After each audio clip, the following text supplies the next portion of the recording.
It's the weekend. It's Mailbag. I am joined this week on a very, very sunny Saturday afternoon by Adam Sutton, Ryan Reynolds, and Kate Riley. James, everyone had a good lockdown week? Yes. Super. Yeah. Is every midweek day like a Tuesday and every weekend day is like a Sunday? Pretty much at the moment for me, yeah. I think every day is just the same day, to be fair. There's no real like midweek or weekend. Actually, I found myself on a Monday thinking it's Friday, and then on a Friday thinking it's Saturday afternoon, and time, as long as the weather's fine, then I'm happy type of thing. So it's been a good week. There's been worse weeks, I'll say that. Yeah. Oh, once the footy's back, it'll reset our equilibrium, won't it? And we'll have very definite weekends and weekdays. Even though there's footy every single day. Well, yeah, it seems so, doesn't it? Yeah. Suddenly there's no issue with playing like 10 games in a week for some reason. Strange, isn't it? Even cramming the FA Cup in. Right, we'll get started because we've got loads of questions in. So, my first question was, what's the worst journey you've ever been on? Adam, you can kick this one off because you gave us a little bit of a teaser. Do you know what news story that's from, by the way? Not a clue. Oh, come on. Is it the Dominic Cummings one? Yes. See, That's the Hang one. on, I should get a point for that because Adam only got it because I was like, Look, really? it started already. Oh, yeah, I haven't explained that. So to anyone who wasn't listening while I wasn't recording, which you obviously weren't. This is why I should also be the host. Yeah, oh, here we go. Christ, another coup on the cards here. Basically, I'm going to do something a little bit different this week, and I'm going to score it. I'm not going to give any answers. I'm just going to be the judge of all your answers, and I will judge you on your Power's answers. gone to your head. Completely. I've worked out. I've been doing this about a year now, so it's well gone to my head. So, Adam, you get a point there. Kate, already getting dead competitive. I want an assist, please. No, you get points for an assist. Oh, for Although maybe when the footy comes back, they'll do something like that. Yeah, you. Oh my god, yeah. I couldn't give two shits about anything that's going on at the news at the moment because none of it is good, to be fair. So if I don't get any points from now, it's because I don't care about the news. That's fine. Look at Kate goading you. I'm just giving me excuses now. She's playing mind games already. Do you know what, actually, just because you've done that, Kate, I'm going to try really hard to get some points. Awesome, good. I'm liking that you're stepping up to the challenge. Nice to have you. Thanks for coming. Right, Adam, you got a point. What's your worst journey? So, I quote retweeted the Mailbag tweet saying that I've got a belter, and to be fair, it is the worst day of my life, the journey. So me and the lads went up to Leeds for one of my mates' birthdays. Two of them lived up there, they were in uni, and then three of us drove down. But then on the second day, one of the lads went home. So we stayed another night. No way of getting home. So we booked like the National Express or big bus or whatever it was called. We stayed out from the first night, didn't sleep, went out the second day on no sleep. Went out that night, and then the next day we woke up and the only way to get home with the bus was like 8 o'clock in the morning. So, like, I've never felt so bad in my life, to be fair. We get to Leeds bus station, and you can just, bus stations as a thing aren't the nicest places to be sitting around and waiting for a 3-hour bus or whatever it was. So then we got on the bus and I started to feel very bad, and I made the decision to buy like a 2-litre bottle of like Caribbean juice or something and see where that's going, to be fair. Ended up having to sit on the one seat left next to one of my mates, which was right in front of the toilet. And some fella walks past me about 20 minutes in, goes to the toilet, start getting some bad smells, some bad feelings. This is like 8:30 in the morning or something? 8:30 in the morning. Jesus. And basically, very, very quickly, I started to feel really sick. I had no form of like sick bag. I was about 1.5 litres down of this Caribbean juice. Oh, God. It was like a family sat in front of me. And all I had was like my jumper. And then this lad walks out the toilet. And then my mate goes in and I'm knocking on the toilet like, oh, let me in. I need to go and be sick, basically. And he's like going like, not coming in, lad. And I'm like, please let me in, please let me in. He doesn't let me in, and I'm sick all over the back of about 3 or 4 people into like Caribbean juice everywhere, into my jumper, on the back of some child's head. The child turns around, like very confused, but doesn't tell his mum, and I'm just like one of those things where you're like, don't tell anyone. For the next hour of the Caribbean juice / I don't know, I think it's a Greg's sausage roll going down the footwell of the coach. And that was 20 minutes in, and for the next 2 hours came close to pretty much tears. And oh mate, this is like murder on the National Express rather than the Orient Express. It was by far the worst journey of my life. And I've had some bad ones, to be fair. I've had some bad ones back from Everton games. But yeah, that tops it for me. Take some beating that, Ryan. I'm exhausted just listening. I thought I might as well give it his proper story because I've told it that many times. Oh, it's got to be done, yeah. Jesus, that's heavy, that mate. Ryan, anything? How do you come up against that? I mean, anything else that happens after this is just going to be fucking terrible. Worst journey for me, we decided to go on a holiday, the wife and I, to the Bahamas, which is a pretty solid horrendous. Which is a pretty solid flight from Australia. So we flew Melbourne to Los Angeles. When we got to LA, our connection was delayed to Miami, which meant we missed the flight to the Bahamas that day. So when we sort of got to the airport in Miami, they asked us, they told us we'd be booked on for the next morning, which was all well and good. And basically that we had to stay in Miami overnight. So my wife, in all her wisdom, decided that she really needed her suitcase off the plane, which wasn't meant to be in the plan. So after lining up for 2 hours in an American airport asking them for the luggage, they told us that it could be anywhere between 3 to 8 hours to get the luggage off the plane because it had already been packed away. Oh, man. So we stood around waiting in Miami airport for 3 hours in a luggage collection for no luggage to come. By that stage, I'd cracked the shits and called up to try and book a room. The people that were the travel agent, obviously in Australia, we booked it through, was a day ahead. So they booked it for the day in Australia. Oh, God. When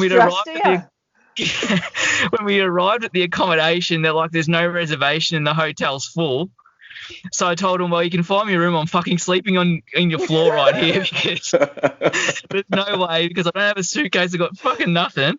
To top it all off, I ripped off the taxi driver because he didn't start the meter and was only taking cash, and I told him I wasn't going to pay him what he wanted, even though he told me that it was a fair fare. We found out later it was a fair fare. So I felt really shit for ripping off the taxi driver. And I lost my credit card. I'd put it down when I was booking the accommodation, and it was never to be seen again. So it was just a really, really grim 36 hours. But that is pretty horrific.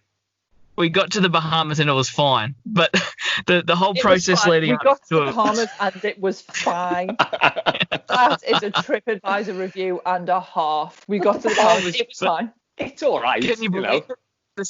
The sand wasn't fucking wide enough. Unbelievable. You've seen one beach, you've seen one. It was a tinge. Oh my God. So when you ripped off the taxi driver, was it because of an exchange rate thing? Because I've done that in the past. No, basically we thought that the meter was on when we hopped in, but I think he was doing a little bit of a dodgy and just wanted the cash fare. Oh, okay. So like me not knowing what the taxi was going to be from the airport to the hotel, he goes, it might have been, say, $40 US. And I was like, oh, piss off, I'm not paying $40 US. He's 30. Like, you shady prick. Like that. Yeah. Oh, and then the next day I was like, I wish I could bump into him again and just give him the extra 10 because I'm a really shit person right now. Well, I did that with a tip in Portugal. So it was before the euro came in. So exchange rates were all over the shop with different currencies and that. I was haggling with the taxi driver over. I said, I can't give you a tip, mate, because I've only got this note. It turns out I was going to give him about 50p. And I thought it was like a fiver or something on like a £5 taxi ride. And I just said, mate, I haven't got the change. Sorry. I know I left the right door in. Kate, go on, top that. You got like, I mean, this is neck and neck here. You're gonna have to do something to top that. No, yeah, I'm just not. You'll just have to feel sorry for me instead. For very, very obvious reasons, the worst journey I've ever had was flying home. Well, it should be the other way around really, but flying back from Australia with a broken collarbone. So not only are you just on a flight, you know, and it was Virgin from Singapore as well to Heathrow, which is the worst leg, and Virgin seats are still like this, regardless of it being long haul. And I was strapped like Hannibal Lecter, so you could see people getting on like, whoa, not sitting in that row. And then, oh my god! So to make sure that I was secure as possible, they obviously wouldn't put me on the aisle, you know, with people up and down, etc. So I literally had one arm strapped across, but the other one's like, oh my god, don't touch me. So they put me in the middle, knowing that the plane wasn't at capacity. So it's like, all right, okay, this is awesome. So I've got a little bit of space and stuff as well. Having flown with Ansett, believe it or not, who've now gone bust, from Sydney to Singapore, I had somebody with me. I had like an aide, you know, that had been paid for with me, medical insurance, who came with me with my bags and stuff. And then it turns out that the plane was actually over capacity, and there were two lovely non-English speaking Chinese ladies sat either side of me. So this is an 11-hour flight, strapped up like Hannibal Lecter, desperate for a wee. Like you wouldn't believe. They were asleep, and it was an overnighter, so I couldn't get them to move. So yeah, it was just like, okay, so this is my life from now on. And then what I didn't figure is that when I got through to Heathrow as well, there was nobody to meet me, obviously, until you come through customs and stuff. So I couldn't even get my luggage up. So I was that one person sat there on my own with my luggage going around like. Did nobody help you? No, I'd had a car accident. In Sydney, and obviously I had to wait so long until after I'd had everything reset and stuff before I was then allowed to fly. But my insurance had paid out for like a chaperone to come with me on the first leg, and then we're like, bye. That's a hell of a job, that though, isn't it? But it was like you could see people getting on like eyeballing you, going, oh my god, you must be like a criminal or something. It's like, weird on. And then you're like checking off it. Well, I can't fucking eat it myself, can I? So unless you're going to sit like, I'm happy with the nibbles, please. That sounds I can open them. So yeah, probably the worst of it. Although flying back from Las Vegas was an absolute corker as well. That was an overnighter, and for some random reason, they gave you a plastic pod of salad, you know, like cut salads, that was part of your meal. But it was like a little orb basically. But obviously because of the air pressure and stuff, it blown right up. And I was sat across the aisle from my sister, and I was just looking at her going, what the fuck did they give you salad for? But I popped it and it exploded. There were letters everywhere. I was like, this is the funniest flight ever. So yeah, that's probably the worst of it. Hannibal Lecter and then covered in salad. It sounds pretty bad. And as sorry as I do feel for you, and you as well, Ryan, I think spewing up on a kid's head has got to take some beating. Going on a 3-day bender and throwing up all over some random family. You know, you're not going to beat that. To be fair, that wasn't even the end of the journey. To be fair, that was just the coach. When we got back to Liverpool, my mate drove from town to Ormskirk, where we live, and pulled out on about a 3-lane road with about 20 cars coming towards him, and proceeded just to stop in the middle of it as the way of getting out of the way. As you can all tell, hearts were beating relatively fast anyway, so yeah, they were a little bit quicker after that. That's pure panic, that, isn't it? Take that one, though. I'll take it. Right, Kate, leading on from your injury, then here's the next question, and I'm aiming at you. What's the worst injury you've ever had? Have you just had it? No, actually, Christ, that was driving a Porsche Carrera. Tough Mudder. Not last year, the year before. Group of 4 girls. Right, and we were like, right, we're smashing this. Done no training at all other than the runs and stuff that we've done. It's only over in North Wales. I don't know why I'm pointing, like, you know, where North Wales is. It is just over there, actually, the way you that's how actually. Sorry, Ryan, it's a bit far for you. You might not be able to see. So 4 girls doing it for a local hospice and stuff, and we were like, right, we'd seen loads of Marines and all kinds were out all tabbing it and all that kind of stuff, and we were like, listen, right, not accepting no help whatsoever, we're going to smash this, right, we'll get through it between us. So from the 4 of us, one of my best mates, Tanya, is deaf, and because you have to submerge yourself in water, she had to take her aids out, so she was completely deaf, so couldn't even, you know, pick up on like vibration and music and that type of stuff. So they had to come out when we got out the car. So it was like Predator from there on in, right? So we're like, give it all this, right? So she's like, I don't know what the fuck that means, but okay. So everything was going amazing. Got all the way, did the 10 miler as well. Got to the third to last obstacle. And it's called the pyramid, so that it's basically a wall that's on a slant. Two of you stand at the bottom and you make a pyramid, and then your mate climbs up into the middle, pulls your mate up, etc., etc. I ran over, being the tallest, and jumped on the hay bales in front of it, and because we were one of the later afternoon kind of like start times, the hay bales had kind of like washed away and they'd been a bit battered, and an 8-inch metal peg went through my shin. Oh, Jesus. I jumped on the thing. I was more fuming it went through my new Puma running tights that I had on. I was like, oh, these are dead expensive. Oh my God. And I was like pinned. I was just like, oh, that's not good. And then because we were so made up that we got to that point, and I was only two obstacles. One of them was the electricity field, which if you've never weed yourself before, you will do it. And I just thought, I can't not finish it. I can see the finish line. I can't not finish it. So it was one of those where, if to look at my shin, it just basically cracked on the inside. So it's just like, it'll be fine. So the paramedics maybe signed a bit of paper to say, I've just gone, I'll be fine, and ran on. Jesus. So it was pretty shit. So I went home. I had a bath and a shower because we were obviously covered in crap. I had a Chinese. I ordered treaty pie, and then I went the Royal. Nice. I like the way you ordered treaty pie first. When did this happen as well? About 3 o'clock. She went, it's like 8:30. I went, no, I was really hungry. It's hard going. So it was, the crack was nasty. See, you do seem quite injury focused. The first time I met you, you appeared in a sling because you'd actually cracked a bone in your elbow turning a light switch on. I broke my elbow, yeah. Turning a light switch on. So yeah. Oh, by the way, do you know what news story that's from? About your worst injury. Should know this. Oh God, I don't know. It's not necessarily a news story, but it is in our circle. Come on, I'm helping you out here a lot. We're allowed to answer. Of course, JP, right? So this there is you go. Achilles, right? Half a point for the time taken. Surely. Took ages. What's that? That took ages. That. You should lose a point for that. That's disgraceful. It was the time lag, I think. I told him about the story, so yeah, I should get a point. Yeah.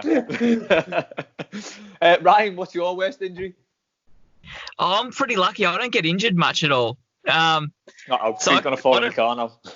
My car light just went off. If I need someone to jumpstart me in the morning, I'm going to blame it on you guys. But in junior footy, obviously not football, your football, but Australian rules football, I slipped over in the middle of a pack and they were going for a mark and I had a kid stand on my balls. That was pretty painful. He wins. Like studs and all, like, straight into it.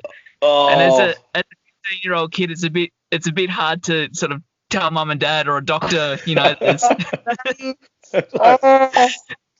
that you're a bit purple down there. I think Adam's going to recover from this. Never mind you. That's horrible, That's both answers have crossed me legs now. Yeah. Oh no.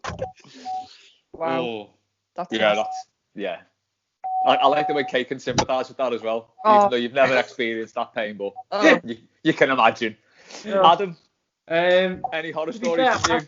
I've had loads. I've probably the most injury-prone footballer or attempted footballer I've ever met is myself. But the worst injury was probably when I was in primary school. I think I must have been 10. Wait, is that primary school 10? Yeah. Right. So I was very late primary school. I was chasing after a girl on the field, as you do. They never turned around and chased me, to be fair. So it was always me chasing them. And nothing's changed, has it, mate? No. Honestly, not at all. And then I was running across the field. I don't know why I was chasing it, to be fair. And I stood in a little mole hole or something, some form of animal hole, and fell onto me collarbone and snapped me collarbone. Oh. I remember it as clear as day. I was falling. As I was falling, slow motion, crying. Whether I was crying because the girl got away or because I broke my collarbone. But I don't think I broke my collarbone by the point of fall, so I thought, she's got away here, and I started crying, and then obviously the impact made me cry a little bit more. That's a bit that's heavy to think about, actually. The chasing the girl thing was all in good fun. Like, don't take that out of context. 10-year-old kid's going to be 10-year-old kids, mate. Don't worry about it. I'm not going to judge you. She's still running now. She's never seen again. Mate, how horrible is it? Anything to do with your collarbone, you can't even breathe or anything without it hurting. Horrible. To be fair, I'm quite glad that I was that young that I can't really remember the pain that much. I've had some bad ones, like my most recent one that I haven't played footy for 6 months now because my ankle had tore like a couple of ligaments in there, and that's now wakes me up in the middle of the night, like just pain, cold when it gets cold and stiff and that. It's just horrible. But from a comical and stupidity point of view, I'd have to go with the primary school collarbone. Oh, tough decision this. Kate's spike is bad, but Ryan's swollen testicle. Oh, mate, I think Ryan should get it now. I feel sorry for you. Yeah, I think he should, just for breaking that out. And still managing to have kids. I know, yeah. You know what I mean? Bravo, mate. That's my only concern. It may not be me. We don't know if I'm the dad yet. Right, final question from my bit. The best playground game. Now, I don't know if you'll be able to know the answer to this news story, Ryan, because you're not over here. But yeah, because it's not like he's got access to the internet or anything. It's not a reason to not please. Playground. I don't even know it. Playground game. It's a bit. Is that a bit of a tenuous link? Tenuous. It's very tenuous. I'll tell you what. I'll give Ryan the point anyway, just because I like him. Kids go back to school on Monday. What? Primary school kids go back to school. Mine isn't either. Well, shut up then. So we just at the point. You got sore balls and you got enough sympathy. Ryan, what was your favourite playground game? We'll quickly whip through this one because we need to get on to everyone else's questions. The seedy person in me says Kiss Chasey. Let's go with Kiss Chasey. Kiss Chase, Adam. Well, better in your accent. It is. You wouldn't have to do any chasing, would you? Want to play Kiss Chase? Adam, you're going to be shit at this. Yeah, that's that one. What was mad? I don't know if anyone else played this. I might have just been like really weird. When you used to like, yeah, this is what to think of it. Where everyone used to like run like down the lines and try and catch each other on the playground. Oh my god! Please say someone played that. I don't know. We didn't all go to Eton, did we? So it's like we like those lines on the playground that would like be like, don't know, like the footy. Yeah. To, like, Rony allowed on them to like. I used to love that. Other than that, just chasing girls around the field.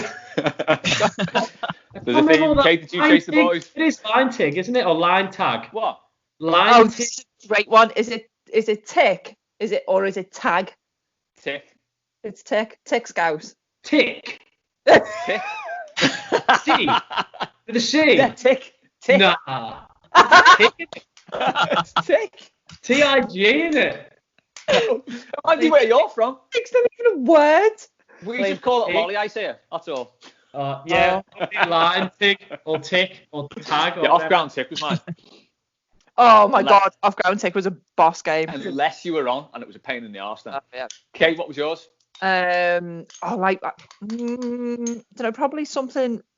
Oh, British Bulldog was a good laugh because you just used to get lay into people, don't you? Throw the elbows and stuff into the younger kids. Yeah, that's such a good game.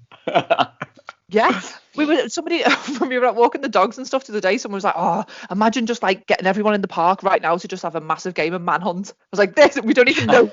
Let's do it." The park, basically the perimeter rather of the park is the boundaries, and you just hide where you want, find a bush, tree, swing, whatever. So manhunt, remember that? That was Blue great. That would be good. That'd be a great. Oh my god! Video. Brilliant. Yes. Matt Jones trying to catch everyone. We need to do that. It's Once this is all over. Ryan and Rob I say that about everything else. Once this is all over, you know. Ryan and Rob have extended chances of winning this. That's true. Kate, your brutality is going to get you the point there because you elbow small children playing British Bulldog, and you all finished that bit on 2 points each. Woo! Oh. It It adds a bit of edge, doesn't it? Do you not think? A little bit. This is the most exciting mailbag ever. Laura Gatesy has asked, what's the weirdest thing you've done to test your eyesight? Ryan, I'll come to you first. Not a weird thing to test my eyesight, but when I went for my my learners, I've always worn glasses, and I didn't really want to be one of those people that had to wear their glasses to drive because it says it on your license. So while I was waiting in line, I wore my glasses and memorised 3 or 4 lines of the eyesight test and prayed to God that the lady at the at the license place would ask me one of the lines that I'd chosen, and she did. So. Oh my God.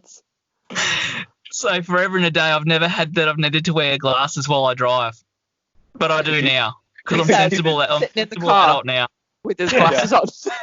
You didn't want to be for a long time. I had to squint to see the speed limit. That's amazing. Adam? I don't know, to be fair. I think one thing I did used to do, or like think I was like had like special powers for. You know, like those mirrors where in those lifts where there's like mirrors, and then you look into the mirror and you can see like an elongated version of the lift. Yeah. I used to think that no one else could see that, and I was like, I can see like into the future with my eyes, or like not in, like I can see like another. God knows. I used to think that my eyes were dead special, and you know when you look at a window and you can see the glass, but you can look out the window and see what's behind it. I used to think I was the only one that could do that as well.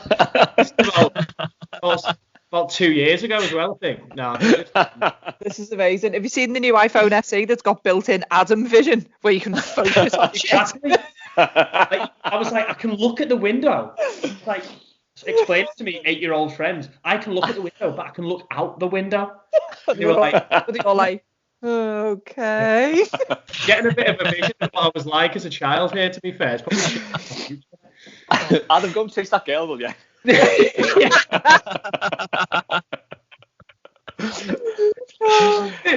Kate, can you top Adam's crazy story there? I don't think so. I'm blind as a bat as it happens, and the way that I realised that I probably needed to accept it, the same kind of thing with Raya was just like, nah, I'm not going to be that person. But it's with like the front of buses or even like trains to an extent, from whether it's anything like digital. I can't work out like, 6s and 8s and 3s and 5s. They're all just the same number. So now I'll do like 1s, 7s and 9s are all kind of the same. 9? The power of deduction of what number that bus might be. And then the kids rip me so much for it. I'm like, so they'll go, is this our bus? I'm like, I don't know, it's something that looks like a 10. So now we're bringing out an album and it's going to be called something that looks like a 10. It's going to be, don't think this is ours, type of thing. But yeah, I'm supposed to wear the glasses like constantly. So we don't do it's not measured on 2020 in this country, is it? It's like 6.6 or something, I think, your vision. And mine's like, I don't know, 1 could be 7 for all I can see on the test. But they're the same thing. Well, yeah, it's not great. But I've got favourite glasses as well. Ones I don't mind wearing. Ones that I think I look a bit like Deidre Barlow. Yeah, good binge wearer. Don't worry about it. I'm sat here not wearing glasses, and you're all a bit bored.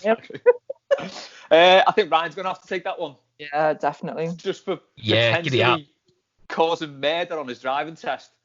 Just so his driving license could look a little bit cooler. Honest to God. You don't want to be the kid with glasses. Let's be honest. Right, next up, we've got a hat-trick of questions from Michael Blakey because I forgot one last week. So his first one, tough one this. You can only have eggs one way forever. What do you choose? And this was aimed at KJR, I think. I mean, eggs on their own, not as an ingredient, e.g. cake, is not an answer. So, Kate, cake's off the table. Unbelievable. I did actually reply and told him he's not the boss of me and I'm choosing cake regardless. But, oh, God, I don't know. I'm not a massive fan, to be honest. It would have to be Bold Street coffee in like a sausage and egg boy or something, I think, which randomly they took a picture of sat in the middle of Bold Street this morning, and it looks poetic. It's beautiful. It's a thing of beauty. How did they do the egg? They're kind of scrambled, I suppose, but like in a kind of in like a more solid way, if you like, so it stays on the bun. Like an omelette? Yeah, kind of, yeah. It also tastes nicer when somebody else gets up dead early, goes to town, gets you one, and then brings it back. Massive diva. Massive diva. I don't drive, I'm driven. Adam, what's in a very parted voice, what's your favourite egg? I've got to agree with Kate to a certain degree. Ball Street Coffee boys are unbelievable. My nan, who works at Ball Street Coffee. My nan used to make like dippy egg and soldiers for me, and I miss my nan and I miss them. So if I could ever have eggs one way, it'd be my nan's dippy egg and soldiers. They were amazing. Yeah. You had about 15 slices of toast in the end, but yeah, cut the head off and get your soldiers in. Does anyone else call them soldiers, by the way? That's another possible title for the podcast. Thanks for that. Does everyone else call them soldiers?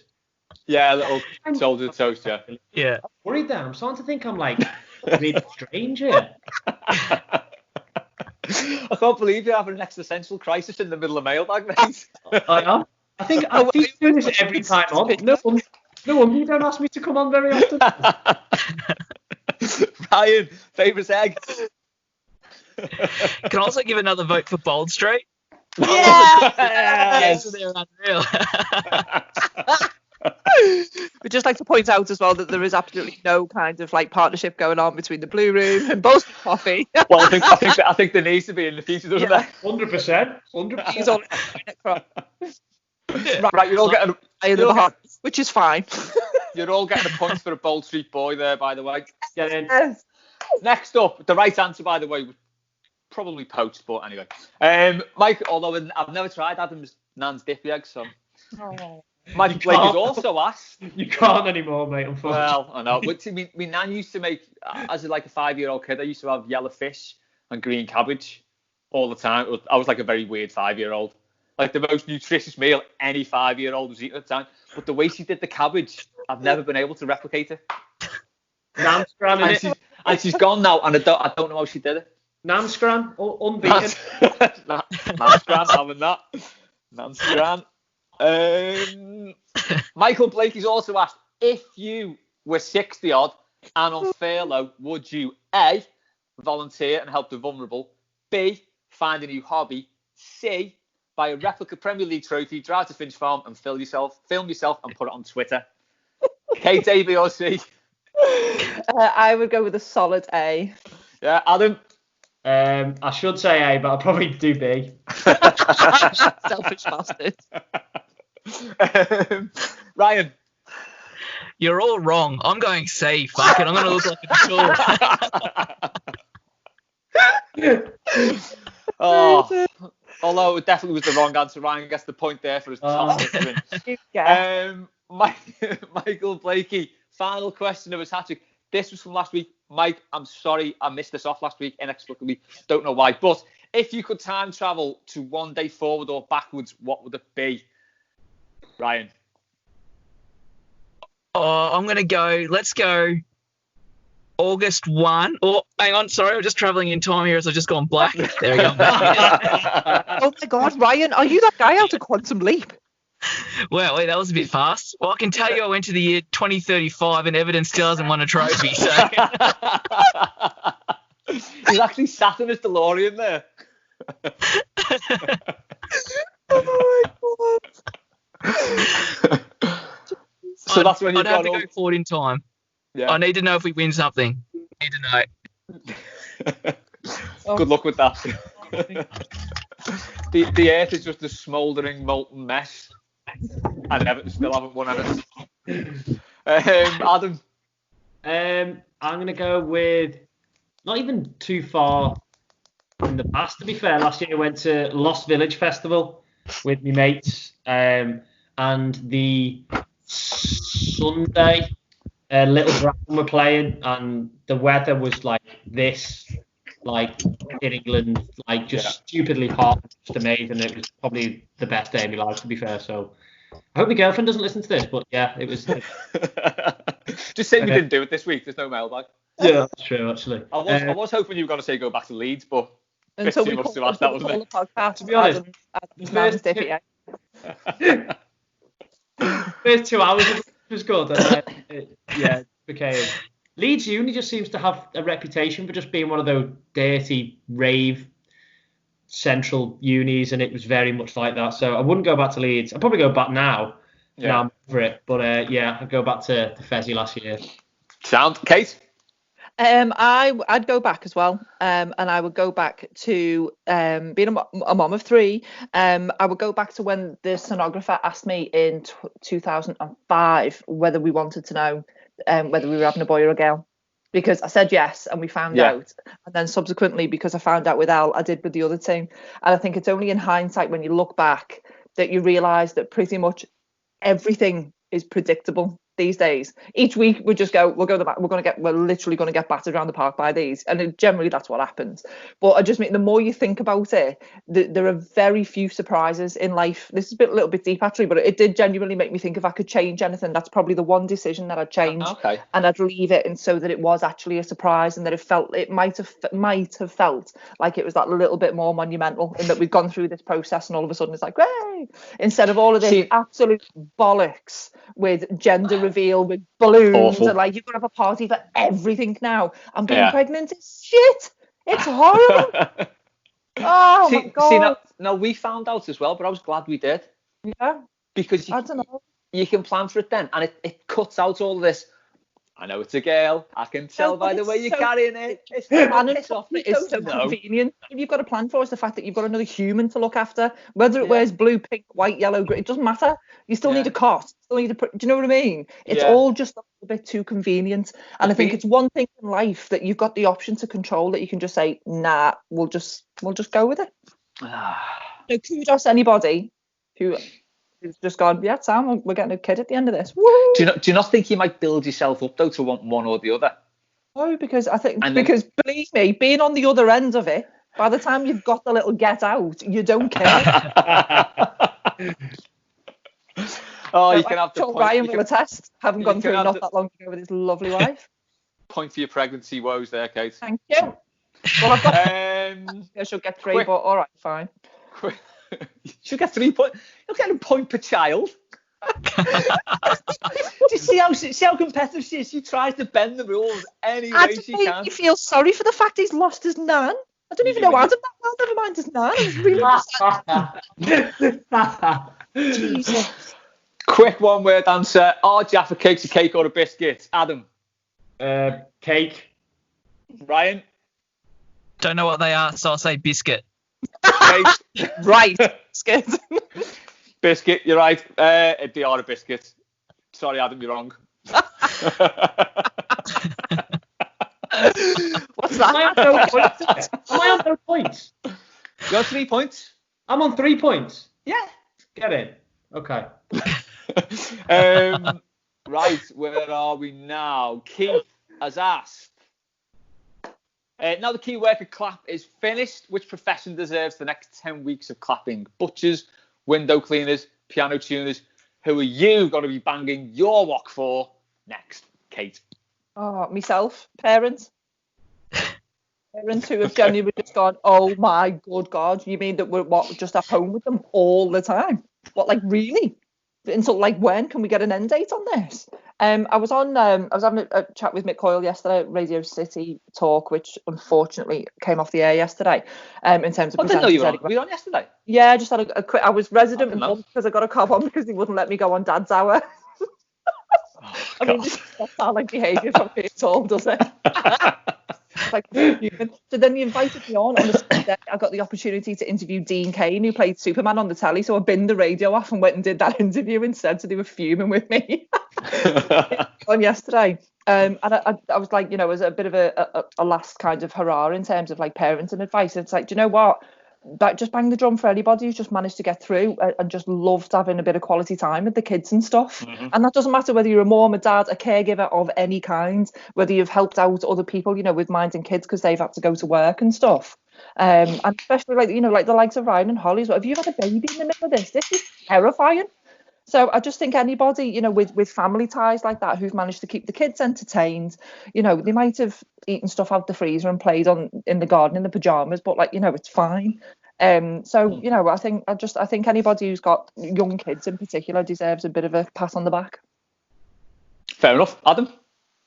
I'll happily concede a point to Kate there. That was most definitely the best answer that could have come up. I'll say litter pickers, because the amount of pictures I've seen over the past couple of days and weeks of none other that can be described as divvies utilising the unlimited time for, I don't know, leisure or exercise or whatever, not using bins, which might sound stupid, but the amount of people going to Formby near mine or beaches around Liverpool and the world, I imagine so.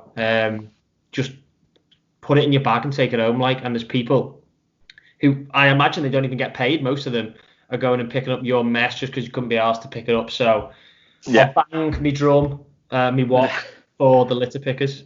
Yeah, I went down the front at Morton for a run yesterday, and there was a dirty baby's nappy just left on the front. Oh yeah, same at Crosby. Like, it was just unbelievable. What monsters are these balloon people? Canisters are the ones I've seen loads of. Like. Thousands of them. Kids got a party. Ryan.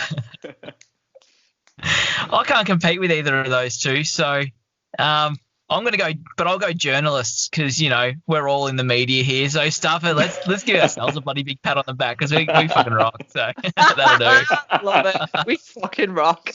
Oh, everyone can have a point. Feel the love there. Hey, told you to go to shit eventually. You've just got to keep on at it. I just can't pick between these. Mark Allison has asked, have you or would you ever go on a date with a season ticket holding Liverpool fan? Yes, yes. Yeah, fair enough. Kate, Ryan?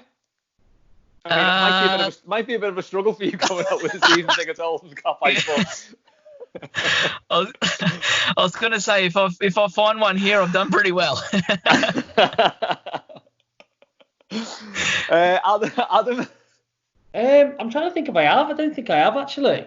And yeah, why not? Well, obviously not now, but my girlfriend's family, they're all big Reds and they've got a couple of season tickets they all share around, so why not? She doesn't speak about it much. And when Everton win, she's happy, so I'll take it. No one gets a point for that because the right answer was, it depends how rude they are. Where are we now? Damn it. Jack threw a question to the group before. It's the Blue Room Big Brother. Who wins? Oh. Well, clearly I'd be the first out, wouldn't I? Because you're all dead sly. That's another part of the question. Who gets binned first? should we all agree on you then? Just open the floodgates for you there, didn't Who's voting, by the way? Who votes? Well, yeah, because it's Big Brother. So the Anfield rap vote.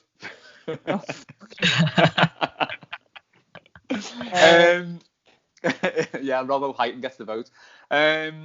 Who gets binned first? Kate for eating all the sweets? I reckon I'd just for doing everyone's head in and singing all the time. Don't know why I just can't have a normal conversation. I've just got to sing lines of conversation. I'd go first unless I got my tits out, obviously, in which case I reckon I'd do that. So is this how it's going? You're on the ropes here. You know you're going out. You've eaten all the sweets. Everyone's sick of you singing, so you just whap them out to stay in.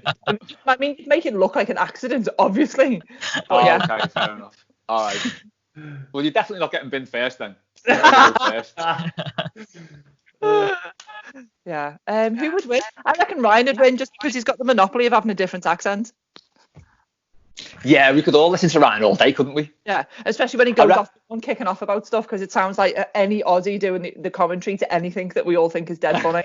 Because we don't sound like that. The last two would be Ryan's Aussie and Rob's silky Texas tones. Oh God, I could listen to conversations between you two. In fact, you, Dave, and Rob would be the last three because it would just be mammoth talks through the night. They'd never go to sleep. I think Rob or Ryan should be like the diary room voice. Oh, really good. Oh yes. This is Big Brother.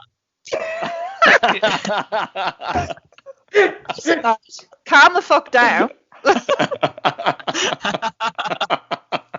No. Put it away, Dave. We've had enough of that. Robert Mason, you just sit down in the chair. Hey, y'all. They're like, oh, yeah, this is boss. Welcome to Big Brother. Hey, what's up? This is Rob Vera. This is Big Brother. Who's going to win? Should we say Ryan wins? I reckon Ryan. Because he's here and he's got to be one of the favourites. Ryan, you win. He's a solid. Yes, thank you. Biggest kickoff merchant. Dave. You? Oh my God, is it?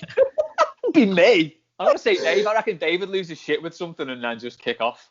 I reckon Mike would be quite bad for a kick-off, you know. I think if you get into an argument with him, you could be right. You're not going to win, are you? And I think if we all get agitated, he's very definite in the things that rub him up the wrong way. Yeah, that's a good thing, to be fair. Yeah, but there's no way around it. No, that's true. There's no talking around at all, I think. That's a good shout. Although saying that, it's Jack's question. It could be Jack. If somebody said that he had his music privileges taken away and he wasn't allowed to choose a soundtrack, he would absolutely lose it.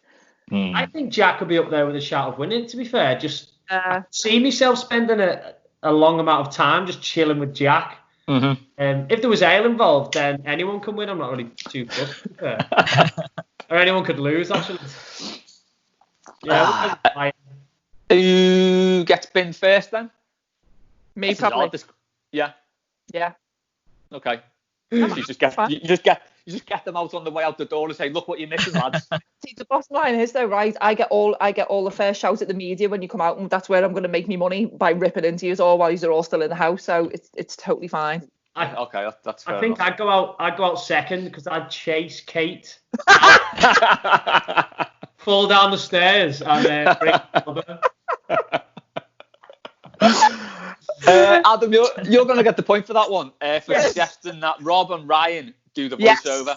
Yeah, definitely. Amazing. We are on. Unfortunately, we're on the final question. Already. And it's not really one. This is a collaborative question, so there's no scores. So, this week's winner of the very first Blue Room mailbag quiz thing is Ryan Reynolds. Yes. Points. Woo! Second position, Kate on 6. Adam, in your face. And in a very, very respectable third place is Adam on 5. How have I lost that as well? It was 7, 6, and 5. It was a close contest. This was exactly what I wanted. Oh my God! Winner. It was very close. So for the final question this week, it's Owen Park's obligatory Everton question, which he probably was getting worried that we weren't going to ask because it's got so late in the show. But it is. How do you reckon we will cope with behind closed doors games? We have little to play for, and some players go through the motions at the best of times. 2 words spring to mind for me: flip-flops.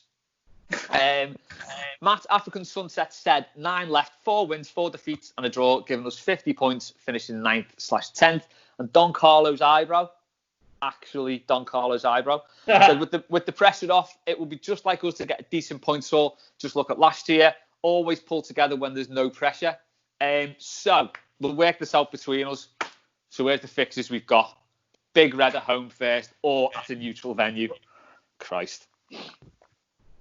I'm hearing on the grapevine, 21st of June, and oh God, try to stick to the analogy of never ever go the match thinking that we're going to lose, because otherwise what's the point in going the game? But to tell you the truth, the way things are at the minute, I think we'll be lucky if we've got a full strength team.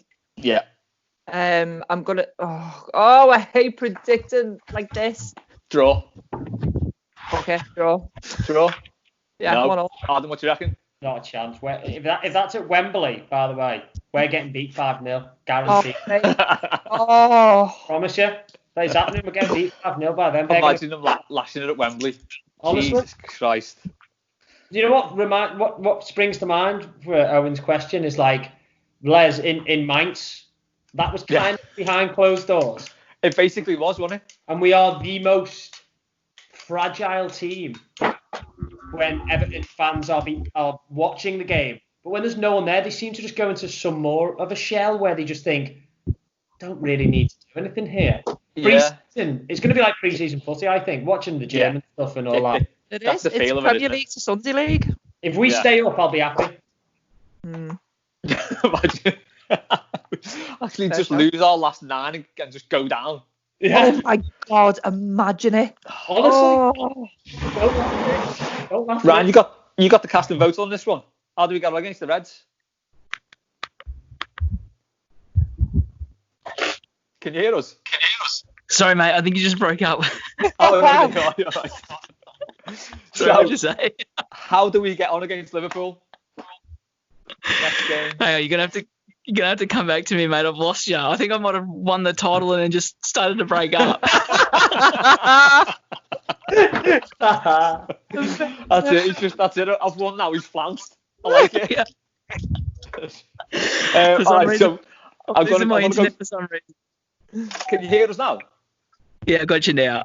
All right, cool. So, Liverpool, next game, behind closed doors, win, lose or draw? Nah, that's a 4-0 loss. We all know what's happening. Right, so that's 2 draws and 2 defeats. I'm going to have to take myself out of this and put that down as an L. Right, so there's 1 defeat. Norwich away, Kate? Oh, we'll piss her, definitely. 2-0. Yeah. Adam? 1-1. Adam. I like this is just very stream of consciousness. It's just the first thing that comes into your head. Norwich away, go. right. What's the first scoreline that comes into your head? Norwich away. 2-1 win. Yes, that's the win. I don't believe. Kate, Leicester at home.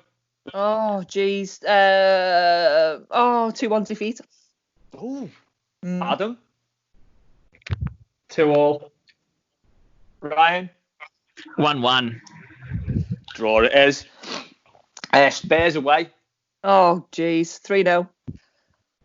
We're going down here, honestly. It's a terrible run of games. Just a defeat then, had you? Yeah. Ryan? No, we're winning that. We'll win that 2-1.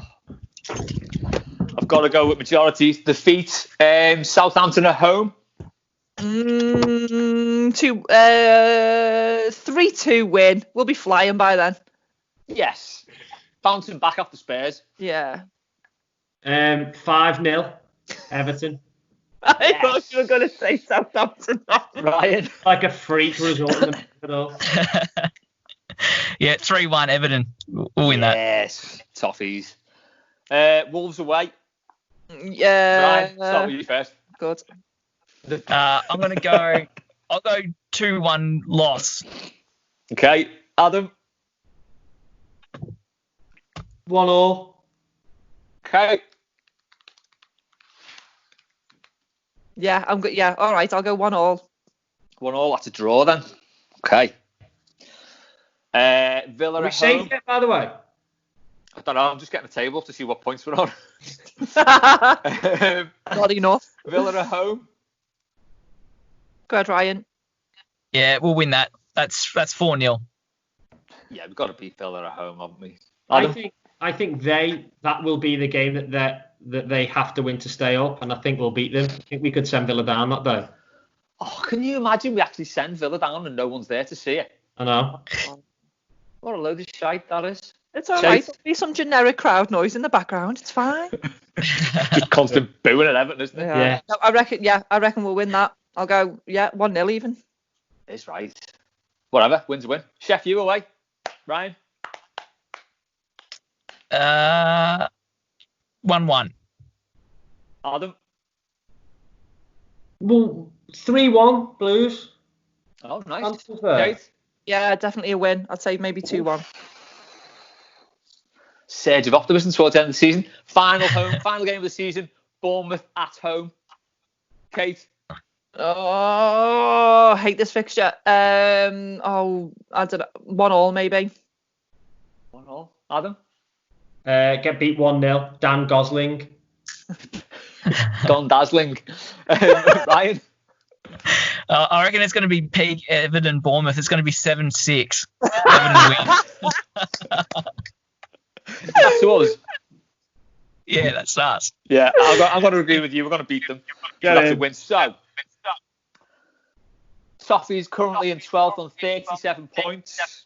That would give us 3, 6, 9, 10, 11, 12, 49, 51 points. That would leave us on. Yeah. Which is, if no one else played, that would put us in 4th. What? Chelsea on 48. But yeah, that's probably going to see us finish in about 10th, isn't it? And Carlo's record of never finishing below 7th ended once Everton had touched him inappropriately. More than likely. Hang on. We can't fully claim that. There might be the small, tiny global pandemic might have had a bit of a tiny spanner in the works. Ancelotti have to put an asterisk next to his Twitter name. Didn't actually. There's also the Marco Silva factor. Right, that's it for this week. So we've got the Toffees finishing mid-table. We're all out to enjoy the sun in gardens or beaches or whatever we're planning on. Thanks to everyone who sent in questions. Thanks to everyone, but you three for joining me. Ryan, well done on being the first winner. Kate, unlucky. I know it's eating you up. Adam, unlucky, mate. Thanks for joining me. We will be back next week with more mailbag. It might be a competition. It might not. I don't know yet. We'll see you next time.